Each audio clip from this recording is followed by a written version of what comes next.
Hey everybody, it's Jim Bailey here from MalleTAK, and we are here for another edition of MalleTALK. This is episode 4.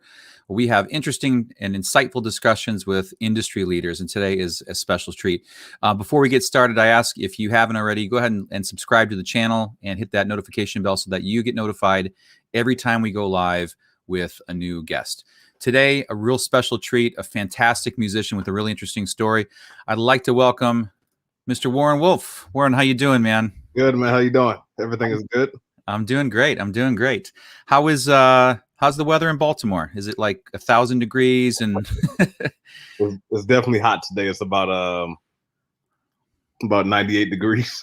yeah, about the same here. I think everybody it's the big equalizer this week. Yeah, I think it's a heat wave across the entire United States right now. So. Yeah, very much the case. Very much the case.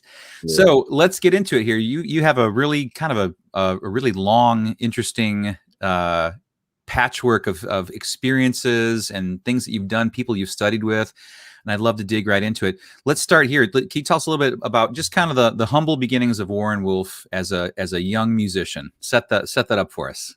Okay, so I mean, a lot of this goes back to my dad, Warren Wolf Sr. I'm the junior. So I was born in 1979, November of 79, and my dad. Actually, just to talk about him and my grandfather real quick. My grandfather was the one who got everybody pretty much started in music. He was a pianist in Baltimore, Maryland. His name was James Wolf.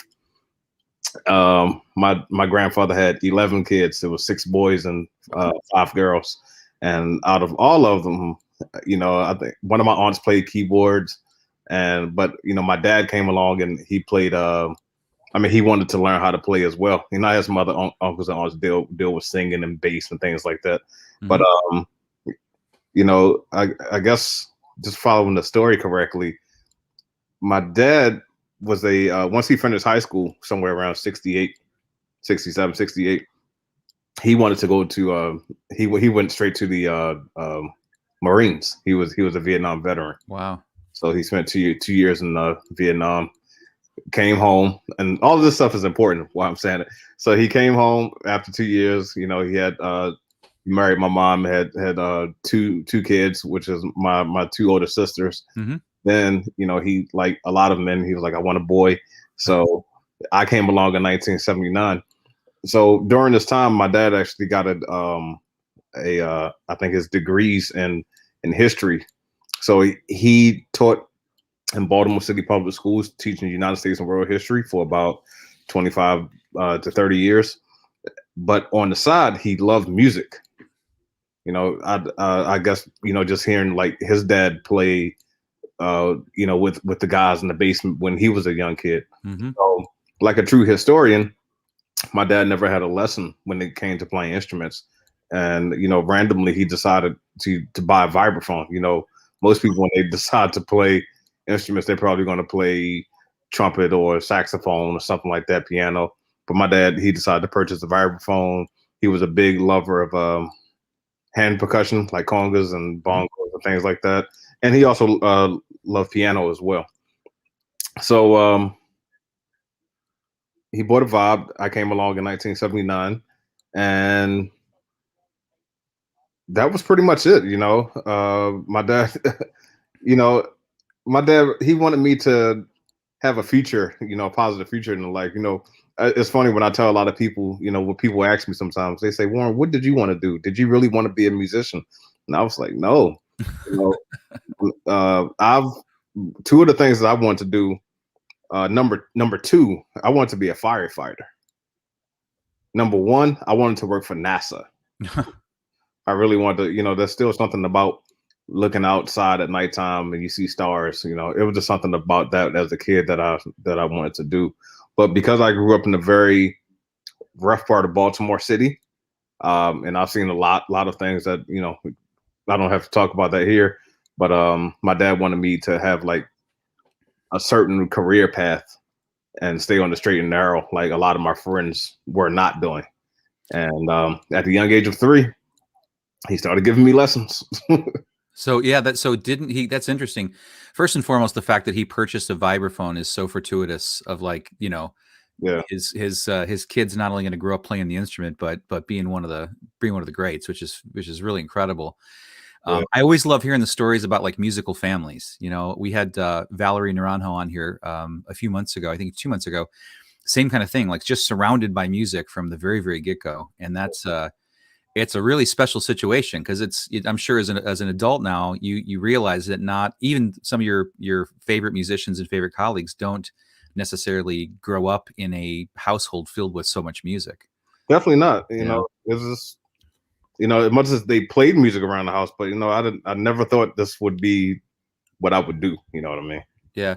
So how did your dad? What was that like? I mean, I'm asking you to I'm asking you to think back to the age of 3. Mhm. So bear with me a little bit. But what was it like? Like, what kind of lessons did you get from your dad, giving that he was probably just a step ahead of you, or he was trying to figure the instrument out still, or had he mastered it to a certain degree and had a certain amount of proficiency before he started giving you lessons, or was he just sharing with you the joy that he had as he was finding it? Well, he was definitely a step above me. But by the way, this wasn't just the vibes. You know, it just wasn't like my lessons were not focused just Okay. only on vibes. Again, my dad played piano, drum set, vibes, marimba, all that good stuff. Hmm. So he pretty much taught me everything that he knew. So my practice schedule as a young kid, and granted, I'm 3 years old. He's not going to keep me in our basement for hours at a time. But I pretty much had a 90-minute routine every day that lasted from the age of 3 up until the time I left high school. So I graduated high school when I was 17. Hmm. My first year of college, because I have a late birthday, my first year of college, I was 17, turning 18. But so the first 30 minutes, in no particular order, the first 30 minutes could have been on vibraphone or marimba. Hmm. The second 30 minutes could have been on drum set or just like snare drum etudes. Hmm. And the last 30 minutes of that was on keyboard studies. Now, within those times, it could have been a multitude of styles. Again, I like to tell people this as well. I didn't grow up in a jazz household. Right. It was just music. So one day we could have been learning classical music. Another day we could have been learning, this is the 80s, you know, popular music like Spiral Gyra, Yellow Jackets, Anita Baker. Another day we could have been learning the Beatles, the Temptations. You know, my parents grew up in that whole era, you know, and that stuff. So I learned some of that. And then the another day could have been like, okay, we're going to check out some jazz. And even at the same time, I don't really talk about them but so much. But my sisters, who are, again, my oldest sister is 9 years older than me, and the other one is 5 years older than me. Again, with the 80s, that was like the early hip hop era. Hmm. And because they used to listen to a lot of who was a Def Jam, who was happening at the time with Russell Simmons. Yep. So I grew up listening to LL Cool J, Salt and Pepper, Fat Boys, you know, all of those types of groups. So I'm hearing a lot of things going on in the household. Hmm. So if I had all of those musical styles at the start line and somebody shot the gun and said go, classical music was the one that kind of took off. Nice. Well, it's interesting to be around so many instruments and so many styles. So like you're literally, that's kind of a picture perfect start for music, because then you could, not only do you understand the interconnectivity between everything, and you can learn that some of the disciplines apply, maybe not the tactile application of how you play, you know, instrument A versus instrument B, but just the type of learning that you have to do, the ear training, the understanding of rhythm, the communication, Definitely. and then across the styles too. That's incredible. So, all right, so we know you probably best as a jazz vibraphonist, right? You had a really, really, really kind of colorful start with learning about, you know, ragtime, learning about classical music. When did like the jazz bug bite you? Was there a moment? Was there a period of time in your life? Did it just slowly happen? Probably high school. I mean, again, before that, I thought I was gonna be a classical musician. Like I was a really good classical musician. You know, outside of my dad giving me lessons, I took lessons at Peabody Preparatory. Yep. With a guy who's now deceased. His name was Leo LePage. Leo LePage, yep. Yep, he was a member of the Baltimore Symphony, but he was also a jazz drummer who, like prior to joining the symphony, he played a lot in Boston. Uh-huh. But yeah, the classical stuff was just coming up. You know, I went on tour with the Baltimore Symphony at a very young age. Wow. Eventually, I became like a soloist with them, not like in the percussion section, but out front at a very young age. And then still, even though this classical stuff is coming up, because I could read well, I had good phrasing because of all the practice sessions with my dad and Mr. LePage. My dad had this group that he called Wolfpack. It was mine, but just take the K off. He just WOLFPAC. They used to play nightclubs in Baltimore and Washington very often, and sometimes I would go. You know, my mom would just bring me, and then she would take me home. So because I was getting too late, my dad, they would start to set at 1 o'clock in the morning. They would play from 1 to 4. Yeah. But not too many places to do that now.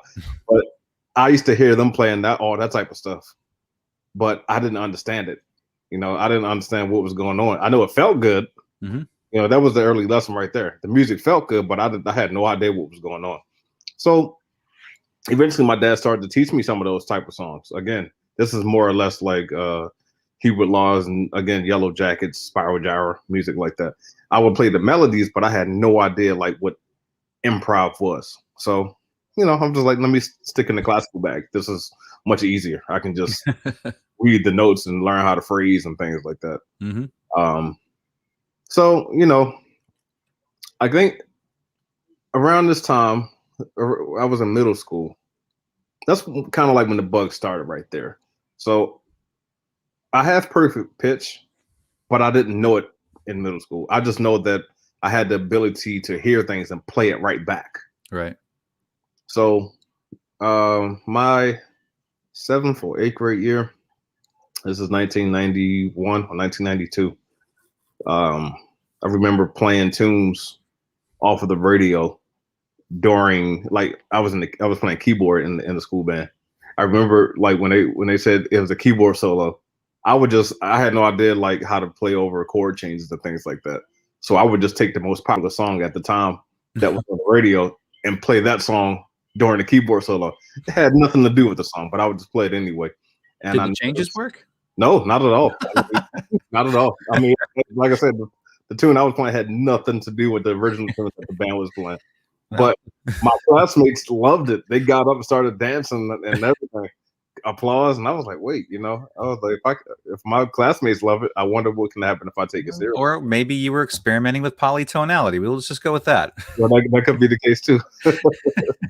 So yeah, like around 7th or 8th grade was when I really got the bug, not necessarily for jazz, but just to try more improv.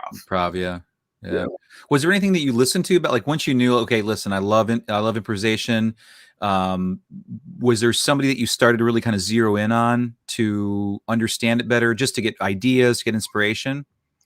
Well, my dad had even before that moment, he had me transcribing certain guys in jazz. Like I vividly remember, playing like a Sonny Rollins solo. But again, all of this stuff was written out, and because I could play classical music, I would just read it down. Right. I didn't know what it was. Me learning how to solo over a minor chord going to some other type of chord, that was out of the question. Right. And even though they were playing songs that had chord changes, the majority of those songs you could pretty much get past by just playing the blues scale. Major or minor blues scale. So I learned how to do that, but I didn't understand about chord changes. Yeah. So my dad, he started playing people like Milt Jackson, not just vibe players, Milt Jackson, Charlie Parker, Bobby Hutcherson, Miles Davis, people like that. Yeah. And it was kind of a combination between Charlie Parker and Milt Jackson. Nice. That made me kind of like, I sort of hear what's going on, but not really. Yeah. Not really, but I kind of hear, but I don't really know what's going on. You know, I'm just trying to use my ears a lot. Yeah, yeah. I mean, gosh, even there, huge difference between like the Charlie Parker like chord structures and Charlie Parker tunes versus like Miles Davis, where it's a lot of Yeah. times it's more modal, Hmm. changes are a little bit slower, maybe a little easier to digest and formulate some ideas. Yeah, yeah. But gosh, I mean, that's a big bite to chew at a young age. Well, it is, but I still couldn't figure it out. Yeah. So when it really hit me, honestly, was so every day after me and my dad had practice sessions, even going to high school, we had a pool table in our basement. We would always play pool. I used to be really good, not too much anymore, but Well, I never used to be really good, so I still like to play it. It's like basketball for me. yeah, I'm terrible at basketball too. But I will always pick the music, to have music on while we're playing games. Hmm. One of my favorite songs that I used to listen to very often, it was very catchy, was this tune by Spiral Gyra called Morning Dance. And me hearing that song, and then I was, how back in the day we could actually look at the cassette tapes, I'll say, and look and see who was playing. And I was like, this guy on marimba is killing. When I looked it up, it was Dave Samuels. Dave Samuels, yep. And hearing that recording actually kind of made me understand it more. They had a Spiral Gyra actually had a book somewhere around that time with a lot of their hits that were completely written out, including that solo. So I actually, instead of looking at Charlie Parker stuff, who played a lot real fast, and Miles Davis played like less, but I could clearly see what Dave was playing because it seemed like every note that he played in that solo just made sense with all the chords that went with the song. Right. And from that moment, I was like, I kind of get it now. Just a little bit more, just slowly elevating. Yeah. So we'll get into this in a second, but that had to have been an incredible experience where eventually the person that helped you kind of get clarity with improvisation became one of your teachers. Mm-hmm. That's pretty incredible. Yeah. So let's go back to ragtime for a second, because that's a really interesting one. And if you study percussion at any degree, you eventually run into ragtime. It kind of seems almost like, at least in my experience, it was almost kind of like obligatory. Okay, you got to learn a couple xylophone rags. Here's the George Hamilton Green book. Pick a couple solos out. Was there anything in ragtime music that you like that today you can go, I learned this, like if it wasn't for ragtime, I wouldn't be quite as sharp at this, or I wouldn't understand this, or did it help you in any way beyond just another style of music that you could put into your portfolio and help you become a rounded musician? Definitely. So you mentioned the George Hamilton Green. That book definitely helped. Another book that my dad brought to my attention when I was a young kid was this book by Harry Brewer. He had it was 5 different rags that you could play between marimba and xylophone. And then again, because I played piano, my dad had this Scott Joplin book. Yeah, I mean, so absolutely. I remember as a kid, I used to play, of course, Maple Leaf Rag. We played The Entertainer, the Cross Collision March. Those are like the main 3 that I remember. But I eventually went through the whole book. But just hearing like early improv, like through Scott Joplin and his writings, some of that stuff really helped me understand, because if you really break that stuff down, it's really a lot of jazz playing right there. Just stride. Yeah, stride piano. Yeah, absolutely. Yeah. So taking the stride piano, and then I'm going over to Harry Brewer book was the first one before I got into George Hamilton Green when I got to high school. My teacher John Locke introduced me to him. But just hearing, one of the main things I got from ragtime was honestly, a sense of feel and swing and rhythm, and also chops. Yeah, big time chops, especially on the xylophone rag stuff. Definitely, your left hand is moving quite a bit. Yeah. So getting into kind of some of the college days, Peabody Prep, Berkeley. What do you think really kind of you really gained? Like, how did you level up through those experiences? Who helped you do that? What took shape for you during those days that helped you become the person we know now? Um, so I went to Berkeley. I started there in September of 1997. But just even before that, when I was in high school, the Baltimore School for the Arts, Mm-hmm. the jazz teacher, he was a major help for me.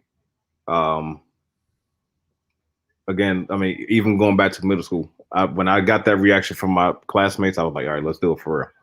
So I started checking out and listening to lots of music. Antonio Hart, wonderful saxophonist, he used to live around the corner from me. I thought he was like God's gift to jazz. Uh, I used to listen to his record a lot. And again, this jazz teacher at my high school, his name was David Stambler. I think Dave Stambler now is the professor of woodwind at Penn State or something like that. Mm. But this guy could sound just like Cannonball Adderley when he played. So he like during the summers, he had a band that played around Baltimore, like a lot of wedding bands, swing bands. Mm-hmm. They called themselves the New Legacy Jazz Ensemble. And sometimes his keyboard player could not make it. So he would call me and he said, Warren, we need a keyboard player. Again, I'm not even mentioning Vibe so much. I got so much work as a pianist. Oh, great. Because again, even in high school, we didn't have like a piano player in our jazz band. So that guy, Dave, he was like, well, you can play Vibe sometimes, but the vibes are so similar to the piano. Why don't you learn how to play that? And I was like, well, I can do that because my dad already taught me how to play certain chords and things like that. I just couldn't solo. Right. So, but eventually I learned how to solo, but he started calling me for gigs and they would play a lot of tunes from the Great American Songbook. Right. It's a lot of charts. Reading a lot of charts, yeah. But I didn't know any of these songs and they didn't really bring too many charts. So again, I'm going back to using my ears. Like, oh, perfect pitch. Yeah. But they used to tell me all the time, especially Dave, he said, listen, if you're going to play jazz, you got to learn these songs. And I just listen and listen. So from there, I just started, pulling out again a lot of cassette tapes and CDs, stuff that my dad had. My dad has a huge pile of vinyl records. I would just try to listen as much as I possibly could. My thing about that, I've never really been that person to actually sit down and study the music. Mm-hmm. I always have this internal thought process. Again, I like to play pool. So as long as the record is playing, yeah, I'm concentrating on knocking that ball on the hole, but at the same time, I'm really listening to what's going on. Yeah, it's like musical osmosis. I mean, it's a great kind of passive listening tool to just absorb a song and get a little bit of it, under your fingernails for sure. Yep. So you're playing in that band around what time? You were freshman in college, you said? No, this is all through not all through my junior and senior years of high school. Okay, late high school. Yeah, once I graduated from high school, I was done with Baltimore. Okay. That's got to be tough, man. Stepping in with a bunch of adults, playing in a band where those guys are playing together all the time for hours and hours, having to read the charts and having to make the charts feel good at the same time. It's definitely tough. I mean, you're a kid, 16, 17 years old, and you're playing with people who are at the time like 30 and 35. Yeah. That's kind of like the best training for you because you're getting your butt kicked. Yeah. Yeah. And it's exhausting. It takes a lot of concentration to do that, a lot of listening. Yeah.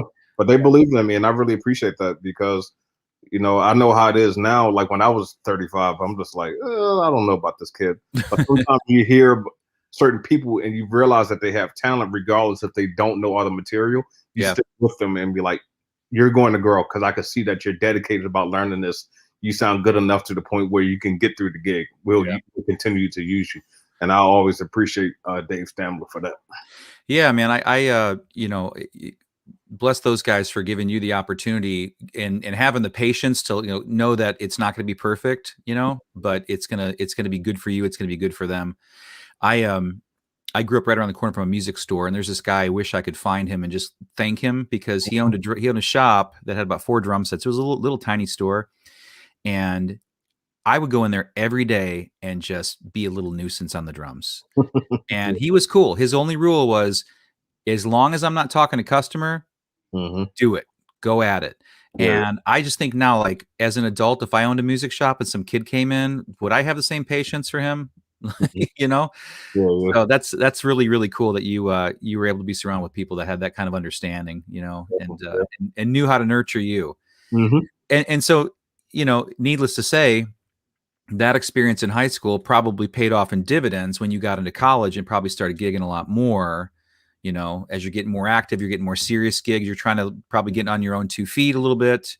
You Yeah, know, what was that transition like? I imagine it's probably smoother than most. definitely. I mean, when I went to college, I mean, just to be very honest with you, I mean, I did all the work that I was supposed to do, but I wasn't really concentrating on playing as much on, at least on my first year. Mm-hmm. You know, I was a typical freshman. Like, I'm away from my parents. You know, I get to hang out as late as I want. I get to go hang with girls. You know, things like that. That's what I was so I don't into. know what you're talking about. I studied all the time. But so my parents, not. I mean, they did this. It happened. My dad sent me to Berkeley without an instrument. No, I mean, of course, maybe I should have had one. He didn't know any better, you know, but I just had a bag full of clothes and a radio, little boombox radio with a, with the CD on top and a tape deck on the bottom. Yep. So there was a friend of mine who we're still great friends today. His name is John Lampkin. He's a drummer, toured with a lot of people.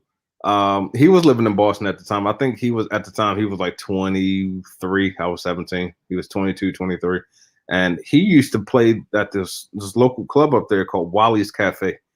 And when, of course, you know, sometimes when you find out you have somebody from your hometown, because John is from Baltimore, when you find out that somebody, a talented young kid from your hometown, is now living in the same city that you're in, you're going to search for him. Mm-hmm. And so he searched for me. He was like, "Oh, okay, yeah. I don't know if you remember me, but I know your dad, blah, blah, blah." And he said, "So where's your instrument? I'd love to hear you play." I was like, "Man, I don't have an instrument here." He was like, "What?" So The Omega wasn't invented yet. not yet. Definitely not yet. So he went on one of his visits to go home and visit his family. He stopped past my dad's house and he said, "Listen, we need to get your son an instrument up here." And my dad agreed. So John picked up the instrument for me and brought it to Berkeley, and I had it in the dorms. Great decision, but it was sometimes hard to deal with that because, you know, I'm 17, 18. I didn't have a car. Right. And, you know, cab drivers, sometimes you call a cab or you flag one down, but then they see the size of the instrument. And, you know, those guys are responsible for their cars. And they're like, "I'm not putting that in here." I didn't have cases or anything. So it just looks big and, you know, and lanky. So, but eventually, John started to pick me up and I started to go down to the club and play with those guys, play vibes every now and then. And that was even more of a learning experience because those guys were older than me. There were certain tunes that I knew how to play living in Baltimore, but now being in Boston, I was playing with like real, like guys who have, you know, like really doing it. You know, I had to learn off of their material. So I didn't play there all the time, but it was just enough to, you know, get my foot in the door a little bit. But at the same time, I went to Berkeley specifically to be around Dave Samuels. Yeah. Yeah. So what was that like? I mean, again, somebody that you like kind of had a moment of clarity about, and then here you are studying with him. Yeah, Dave was awesome, man. He really, honestly, by this time, I knew how to play a little bit. And I remember my first lesson when I went in the room, first of all, I was shocked. I was like, "Wow, Dave Samuels, I'm about to be with Dave." And he's like, you know, I don't know. I really don't know Dave's teaching strategy. I just know how he was with me. He just said, "So play something." So I think I probably played like a blues, half blues or something like that. And after I played a couple choruses, he said, "Yeah, man, you sound good, but you played the same thing over every chorus. You know, you got to learn to open up a little bit more." And those words right there just did something for me. I just continued to listen to multiple people play, including himself, and I tried to be a clone of Dave, to be honest. You know, and that happens a lot with a lot of musicians when, especially coming to college. You know, and I'm educated now. You see a lot of musicians who try to sound like that hot person, like especially like when I was in school, like Kenny Garrett on alto saxophone was like guy that every horn player wanted to be on. So for me, I was like, I'm trying to sound like Dave. Yeah. And I got out of that quickly after 1 year because when I went to take my proficiency, I remember I went in there, and again, my playing game has stepped up even more by the end of my second semester, end of my freshman year, and I passed the jury. But I remember one of the guys in there saying, they was like, "Yeah, Warren, you sound great. You sounded just like Dave Samuels," and I was like, "Okay, can't have nobody saying that to me." So that's when I started taking my focus off of Dave and trying to do, just more things, just studying everybody from vibe players to horn players to pianists to percussionists, whatever, just to try to get a different sense of rhythm. Right. Just to open up my vocabulary a lot more. And but it was awesome, man. I studied with Dave basically after that. Now I'll stop talking about that part in a second. After that, Dave, his lessons with me were not so much him teaching me stuff like, Warren, do this or do that. Right. My lessons with him were because, again, I could play, so he challenged me in other ways. We would just play duo all the time, and he would bring in certain tunes that he knew I've probably never seen, and different chord movements here and there, and I would just listen to him. He knew I had good ears. Mm-hmm. I was like, okay, let me listen to what he's doing right here, and I'll try to take something from him and combine it with something I will already do. So I studied with Dave for 6 straight semesters. My freshman, sophomore, junior year.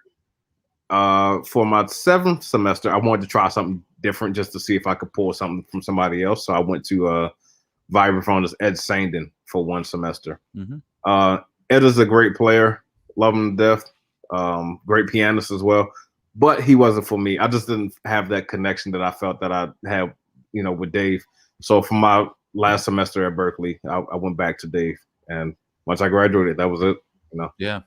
And then eventually you came back and you were a teacher. How many years or how much time lapsed between when you graduated and when you eventually came back and started teaching there? Just 1 year. 1 year. Yep. So I did 4 years straight at Berkeley. Finished in May of 2001. So I had some guys at Berkeley that I really enjoyed playing with who were 1 year younger than me. They were in their senior year when I had just finished.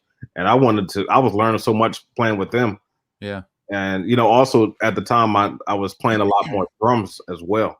Vibraphone eventually became more like a specialty thing.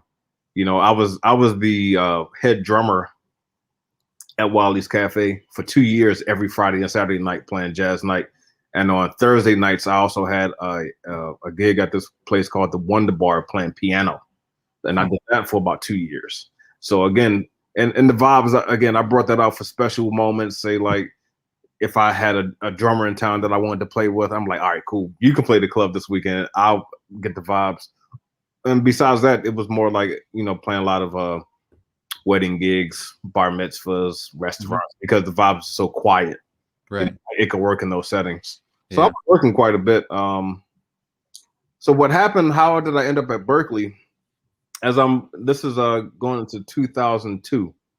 I would say in August of 2002, I received a phone call from the assistant chair of Berkeley, Yaron Israel. Oh, I know Yaron. Yeah. Good dude. Yeah. Yeah, I know him really well. Yaron called, and he's unfortunately, it's a bit of sad news, but he said, "Listen, man, our percussion keyboard teacher, I don't want to put her business out there, but I'll just say it, but without her name. She recently ran into some visa issues, and she's being deported. Oh my God! So we need somebody to cover her classes immediately. School starts in 2 weeks. Are you free? Can you do it?" And at the time, I was married to my ex-wife. I was with my ex-wife for 10 years, and I had a daughter only at the time. Mm-hmm. My daughter was only like maybe 1 or 2 years old. And I said, sure, I'll do it, because I wasn't used to making a lot of money, that's a whole nother thing. We were struggling a little bit. I mean, I was doing a lot of gigs, but every bit of money I was making was going toward bills and diapers. So, but no, they asked if I wanted to teach. So the class I was teaching at Berkeley, it was designed for drummers. It was called entering beginner piano for freshman drummers. And that class was designed to help drummers when they get to their real harmony class. So it was a design class. There was a curriculum already. Like you had a framework that you were stepping into. It wasn't just like everything was already written out. They had a week by week teach this, teach this. Yeah, and it was pretty simple.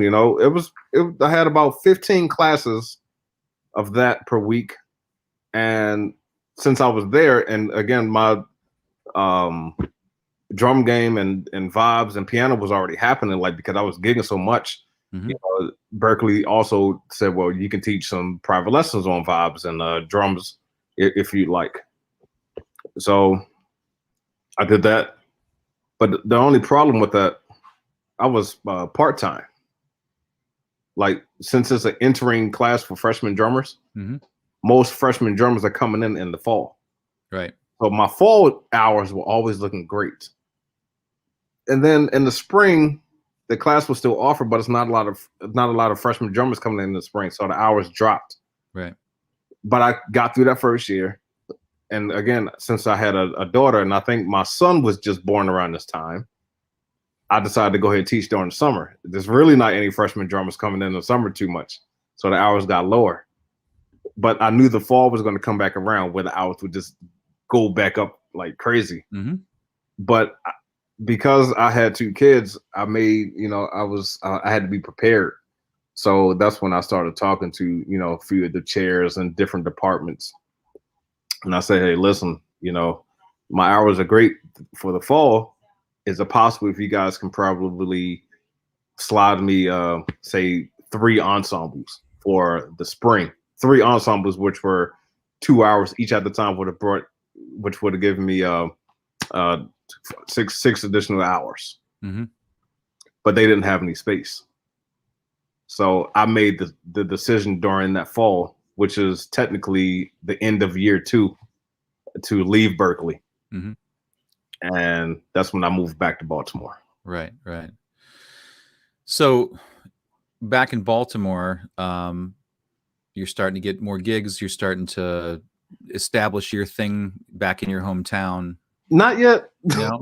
Not yet. It was kind of a struggle. I honestly, I didn't know, because one of the things that a lot of schools do not tell the young artists once you finish, we spend 4 years of learning notes and harmony and everything else, but a lot of schools don't tell you, okay, this is the game plan. This is how you get work. Right. I didn't know. So before I left Boston, a friend of mine named Eric Prevert called. He's a bass player. We started Berkeley at the same year. He called and said, bro, I got this gig with this young girl. She's a student at New England Conservatory. It's just a little gig at a restaurant. This manager wants to try her out. I was like, cool, whatever. And they would ask me to play piano. Did the gig, went well. And I think like a month later, that's when I moved. That singer that I played with, her name was Rachel Price. Rachel Price, I eventually went on the road with her for 5 years as a pianist, all of that. And then she stopped singing jazz, and she eventually went on to form the group called Lake Street Dive. Oh, yeah. Yeah, okay. Lead singer. Fantastic singer, yeah. I like them a lot. No, she's awesome. So, yeah, I was her pianist for 5 years. Wow. So yeah. Talking about being on the road, so first and foremost, your stint with her for 5 years on the road, was it a lot of grinding? Was it like on the road, off the road? We were on the road a lot. I mean, just because of her style, she was singing a lot of stuff from like Judy Garland, things around that time. Yeah. Old, like very old standards. Yeah. From movies and things like that. We eventually made a record, and she knew I played vibes, but it's just, I played piano so well, we're just gonna stick there. But we made one record, and she said, okay, Warren, we're going to utilize the vibraphone on this record, which I think I played like 3 tracks on there. I just, I overdubbed the vibes on the 3 tracks on top of the piano. But no, we were steadily working for a very long time. But, again, for 5 years, just touring the country. We never went out the country. We just continued to play all of these venues. Yeah. After 5 years, she just wanted to do something else. Lake Street Dive was already happening at that point in time. They were just playing like little coffee bars. Right. You know, Rachel Price Quartet is what it was, but then she wanted to put her whole focus on Lake Street Dive. That was the end of the quartet. Nice. Yeah. And So, you know, that's when I was trying to really figure out what was happening. I was like, okay, this gig is over. What's next? yeah. Like, So when you're on the road like that, you're grinding it out. Like, what do you do? Like, everybody's got their thing that they do. They have tea in the morning, or they go for a bike ride. What's your thing to like stay sane, to make it feel like you have a sense of home and a sense of ground, you know, when you're out on the road for 6 weeks, 8 weeks, 10 weeks? Well, with that particular band, we were like family, you know, so we spent a lot of time sightseeing. Definitely got up in the morning. We did ate some good breakfast. I've always been like a workout buff. I hadn't noticed. Yeah. So I'm always trying to find like a local gym. If not that, I would just do stuff in the morning, you know, just push-ups or whatever. But that was probably the number one thing. We always made sure that we found some good breakfast somewhere to get out there started. That was always cool with us. And because a lot of the times, unless we were traveling somewhere far, even, you know, we spent a lot of time in the car. Like, for sure. A lot of these times we were just driving. I remember one time we drove the whole state of Texas. It felt like that was like 3 days. Probably was. Yeah. Do you have any like pre-show rituals or routines, things that you do, you know, that you still do today? No, not at all. Get up and play. I'm just the type of guy. Just get me on the stage. I'm ready to rock and roll. All right. How about crazy road stories? Stuff that you saw, crazy encounters with crazy people. Let's see. I'm trying to think one that I can say here. Yes, I should remind you. Yeah. No, I remember one. Let me think. Actually, I'm trying to think. That's an on the spot question. Sorry about that. Actually, no. I'll tell you a cool one. One time with Rachel, but I was on tour with pianist Michael Wolf. Michael Wolf is the pianist that used to play for Arsenio Hall, like when Arsenio was hot back in the day. I just remember we had this one gig, and like after we played Monterey Jazz Festival, and I remember they were like, "Oh, we got another gig at Mel Paso." I'm like, "What is Mel Paso?" And we get there, it's Clint Eastwood's home. I just remember playing for him. He was sitting front row. He came up to me, you know, with that voice of his. Yeah, you sound really good, man. Should have got him to sing a song. Yeah, that probably would have been cool. You know, his son is too, Kyle Eastwood, I think. So that's incredible, man. Yeah. So you got a bunch of albums out, you know, all the way back to Incredible Jazz Vibes, you know, Black Wolf, Raw, Reincarnation. You know, you've been through that process of creating and then, you know, finding the band and recording it. What is there a process to going from I have a song to it's mastered, press it? Is there a certain sequence of events that happens, a certain amount of spontaneity, certain amount of pre-planning? Is it different for every situation or different group? I think it's different for every situation. You know, I've just always been that person. Like, once we're done recording the music, let me digest it for a little while, and then we come back to the studio. And you know, I'm not one of those type of guys that like to adjust too many things. You know, I pretty much always like what's being recorded. You know, like the rough copies. Right. I'm so used to that, but you know, there's always little tweaks here and there that we can make it sound better. Yeah, it's hard. If you get that first pass or something, and you just get it in your ear, then it's just that just becomes. It's hard to unroot that. I know. Yeah. All right. Well, we're about out of time here, but there's one important question, and you know, trying to keep this insightful and fresh. Any interesting hobbies, any guilty pleasures, any fun adventures aside from your goal of trying to leg press 1,000 pounds, which I enjoy watching on Instagram? Is there anything that we don't know, the world doesn't know about Warren Wolf, that will be better because we know? Couple of things. So let's see. I'm a father of 5. I've mentioned my 2 kids, but I'm a father of 5. 3 with my ex-wife, 2 with my current wife. I like to eat a lot. You and I are gonna be really good friends then. Yeah, my wife always tells me, she's like, stop eating so much. But that's probably one of the reasons why I work out a lot, because it's like if I just stop working out, I think I would be like 500 pounds. But I mean, I don't eat the bad stuff. I just like to eat it a lot in general. I like visiting random locations and just seeing the world. Like a couple years ago, me and my wife, we took a random trip to Alaska. Oh wow. No music. We just went up there, got a hotel, and relaxed for a week, and did a whole bunch of things like zip lining and, you know, looking at seals and things like, not seal, but I think it's an otter. I don't know. It's something that was in the water up there. Yeah. I've never had coffee in my life. I remember you saying that. I forget, we were I think on a call. I remember you saying that. That is that's incredible. Yeah, never had coffee. It's a wonderful beverage, by the way. It might not be for you. I'll take your word for it. And I'll give you one more. I put this online as well.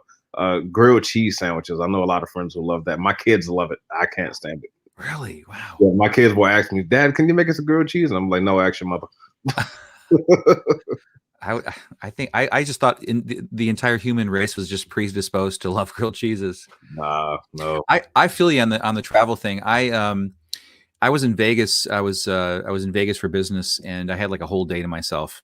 And I'm like, you know, none of this really appeals to me at all. Like, I don't really like to gamble that much. This is all just like, it's just this big, overly sensationalized Hollywood thing. And so I got up that morning in my hotel, and I'm on my computer. And I'm like, what do I do in Vegas? And there was like this top 100 list of things you could do. One of them was drive the extraterrestrial highway. And I'm like, that sounds pretty cool. All right. So didn't really research it very much, but I got my GPS out, and I'm like, okay, I'm going to drive the extraterrestrial highway. Little did I know that loop that eventually gets you back to Vegas was 10 hours long. Woo. It was, but it was incredible. It was like, I'm driving, and I'm a little bit freaked out because every gas station I see, I have to stop and fill up. Because I don't know when the next gas station is. I don't know really where I'm going. There's no telephone poles anywhere to be seen. There's no electricity. There's no cell signal. There's no radio. There's like wild cattle everywhere. I pulled in, and I had lunch at this place called the Little Alien, which I actually had seen on the travel show. It's the closest civilian location that you can get to Area 51. Oh, wow. And I just kind of like, I dug that whole thing because it was something that, you know, everybody goes, well, I've been to Vegas. Yeah, but you know what you haven't done? Spent 10 hours in the desert driving around. So I definitely, I can identify with you there. Finding those places where, because I'm sure you've been to every major city on the planet, you know, on the planet, like, you know, time and time again. So the boxes that you have left to check are probably a lot different than, you know, the average traveler. I'll tell you one box that I'm trying to figure out how I can finish it. I'm keeping track of, make sure to see if I played in every state. Oh, wow. That's cool. How you doing on that? Very close. Just a few. I have not played in Hawaii. Never even been there yet. Oh, wow. And let's see. It's 2 states. Actually 3.